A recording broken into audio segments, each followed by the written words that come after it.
2027 మార్చి నెలాఖరుకు Polavaram project నిర్మాణం పూర్తి చేస్తామని ముఖ్యమంత్రి చంద్రబాబు ప్రకటించారు. తొలి దశలో 119 టీఎంసీల నీటిని నిల్వ చేసి కుడి ఎడమ కాలువలకు గ్రావిటీ ద్వారా అందిస్తామని వెల్లడించారు.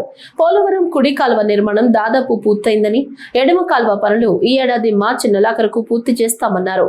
తొలి దశ పునరావాసం కింద 38,060 నిర్వాసితుల కుటుంబాలకు ప్యాకేజీ ఇచ్చి కాలనీలు నిర్మించి తరలించాల్సి ఉందని, ఈ ఏడాది చివరి నాటికి అది పూర్తి చేస్తామని చెప్పారు.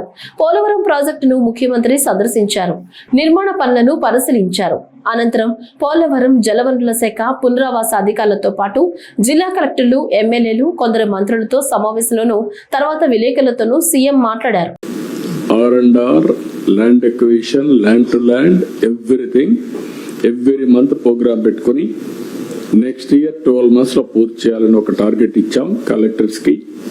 అదే మరి కొండే టీంకి, ల్యాండ్ అక్విజిషన్ టీం వీళ్ళందరికీ ఇవన్నీ కూడా పూర్తి అయిపోతాయి. అంటే మీకు కావాల్సింది R&R, ఇంకొక పక్క ప్యాకేజ్, దానికి చేయాల్సిన ప్రొసీజర్స్ అన్ని కంప్లీట్ చేయడం, ల్యాండ్ టు ల్యాండ్ ఇవ్వాలంటే ల్యాండ్ టు ల్యాండ్, ఇల్లు కట్టుకోవాలంటే మనం కట్టియడమా వాళ్లే కట్టుకుంటామంటే ఏం చేయాలో అన్ని నిర్ణయాలు చేశాం.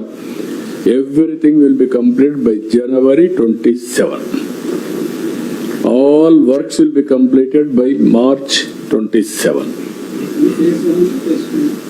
Phase 1. ఇవన్నీ మనం 41.15. ఆ తర్వాత ఏం చేయాలి, ఫేజ్ 2కి వెళ్తాం.